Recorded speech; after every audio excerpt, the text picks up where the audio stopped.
Sveikučiai! Šiandien mano komande netikri čeburekai ir alternatyvus variantas, jeigu kaip ir aš nelabai draugaujat su tešla.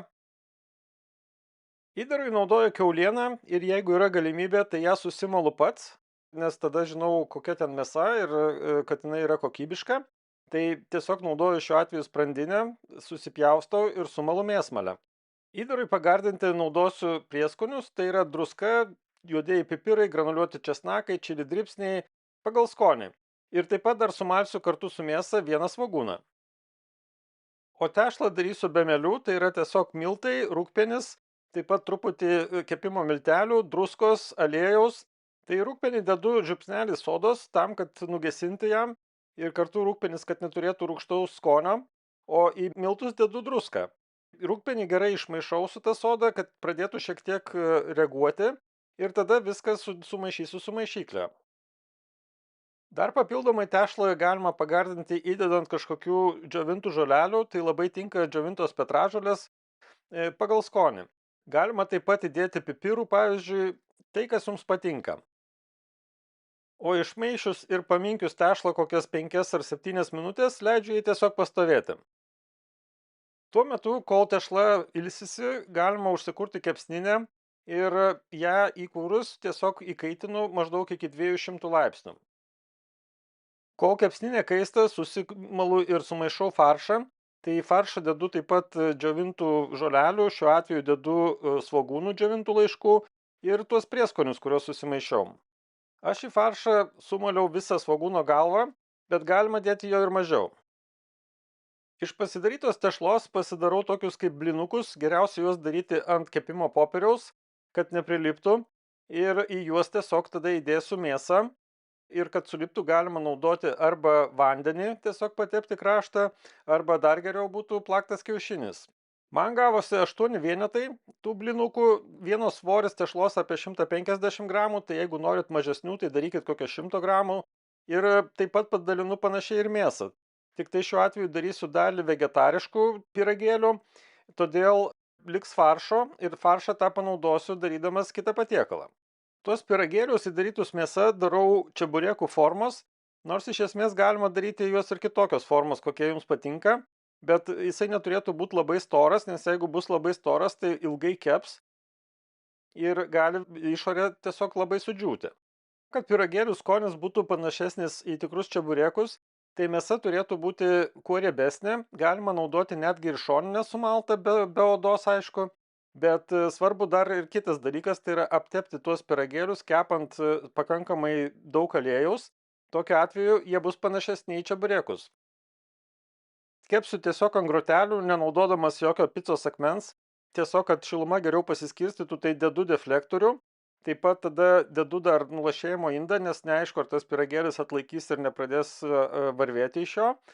Ir tada dedu groteles, ant kurių dėsiu tiesiog ant kepimo popieriaus uždėtą tą pyragėlį ir turėtų viskas labai gražiai iškepti.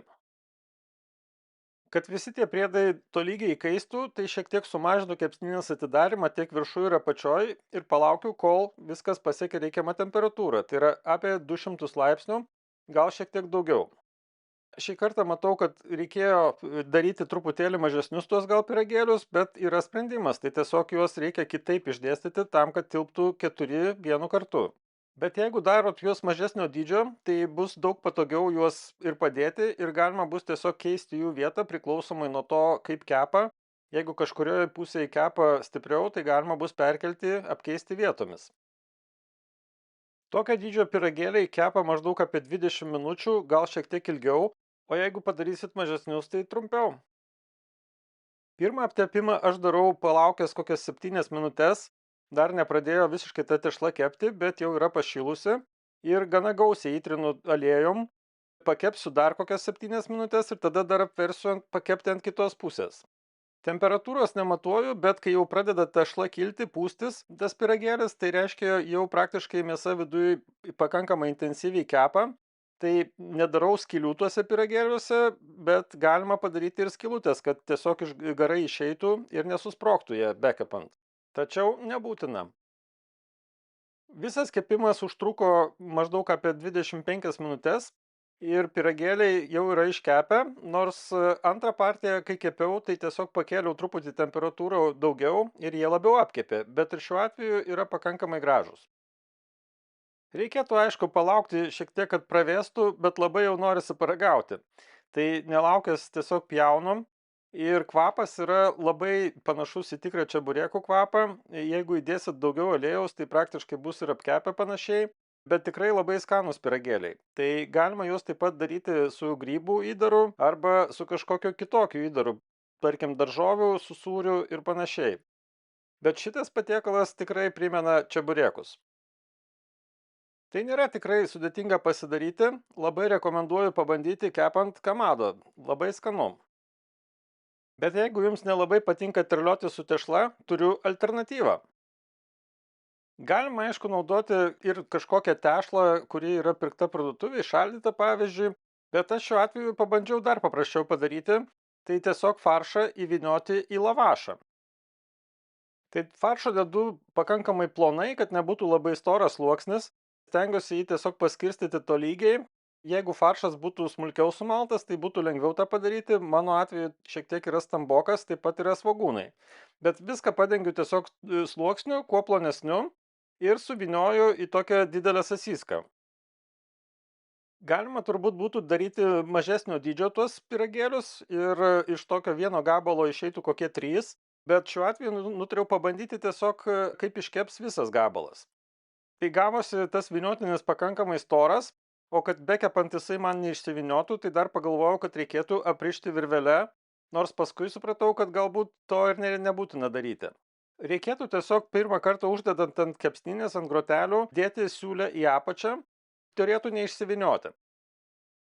Bet, kaip sakoma, atsarga gėdos nedaro, o kad žinočiau, kaip kepa, įdedu dar ir termometrą.